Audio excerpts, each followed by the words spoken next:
I was folding the last of the wedding invitations into their crisp ivory envelopes when the name jumped out at me like a slap across the face. Mr. and Mrs. Alexander Reed request your presence. Alexander. Not me. Not Michael. Her ex's name. Printed in the same elegant gold foil we'd argued over for weeks. My hands went numb. The card slipped, slicing a thin line of blood across my thumb. I didn't feel it. All I felt was the floor tilting under me. The room shrinking until the only thing in focus was that single impossible word. I stood there in the kitchen, the stack of invites beside me like a tower of lies. Sarah was humming upstairs, some pop song she used to play when we first started dating. The sound floated down the staircase, light and careless, the way she used to be before the wedding planning swallowed her whole. I stared at the card again, willing the letters to rearrange themselves into my name. They didn't. Alexander. The guy she dated for 4 years in college. The one she swore was ancient history. Every time his name came up in conversation. The one whose hoodie she still kept in the back of her closet, for nostalgia. I don't know how long I stood there before her footsteps patted down the stairs. Babe, did you finish the invites? My mom's dying to see them. She appeared in the doorway, hair twisted up in a messy bun, wearing my old Northwestern t-shirt. She looked so normal. So mine. Then her eyes flicked to the card in my hand, and the smile froze on her face. It's a typo, she said quickly, crossing the room in 3 strides. She plucked the invitation from my fingers like it was nothing. God, the printer must have mixed up the files. I'll call them first thing tomorrow. Typo. 2 syllables that should have sounded innocent but landed between us like a gunshot. I watched her flip through the stack, her manicured thumb smudging the gold foil. See?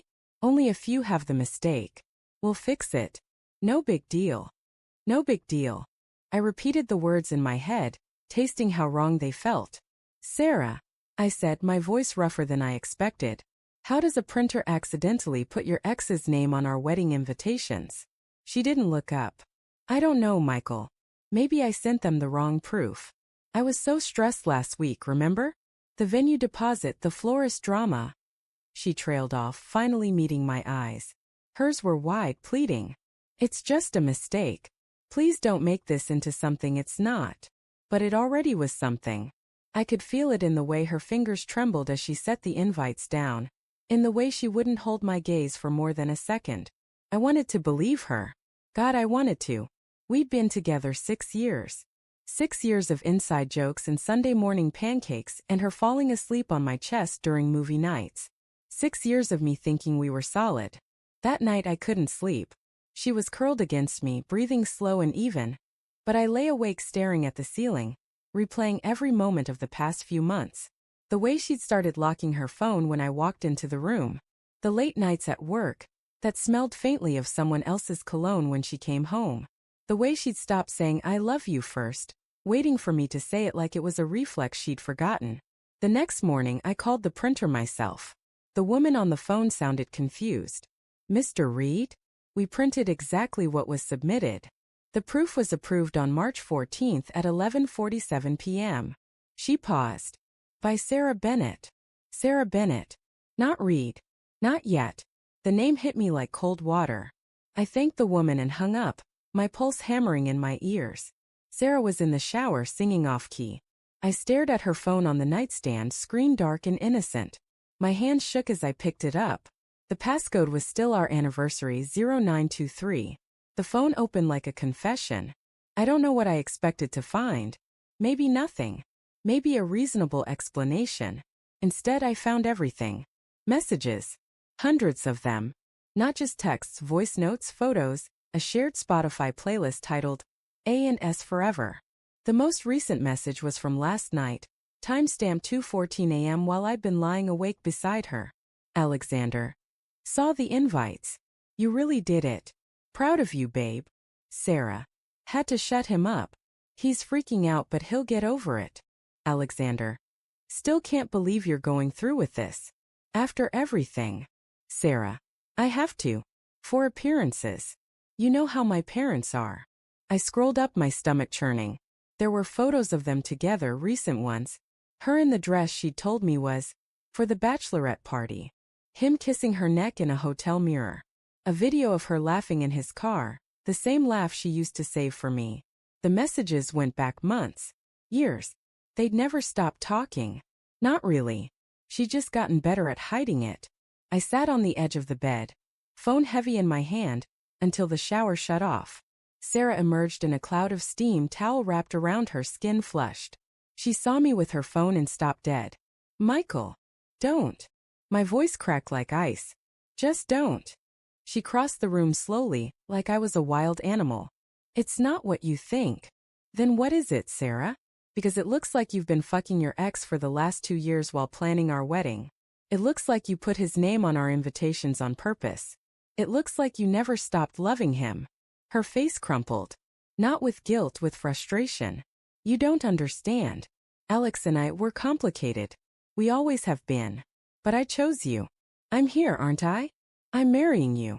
You're not marrying me, I said, holding up the invitation. You're marrying the idea of me. The stable guy. The one your parents approve of. The one who doesn't ask questions when you come home late smelling like someone else.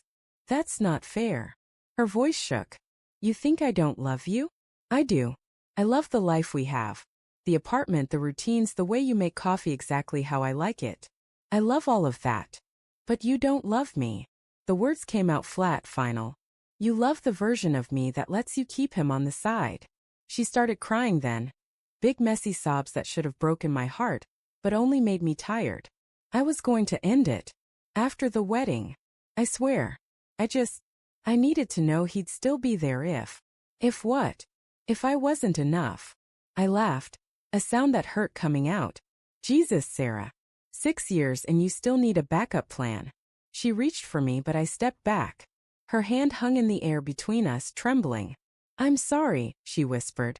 I'm so sorry. Sorry doesn't fix this. I looked at the invitations scattered across the floor like confetti from a wedding that would never happen. You know what the worst part is? I would have forgiven the affair. If you'd come clean.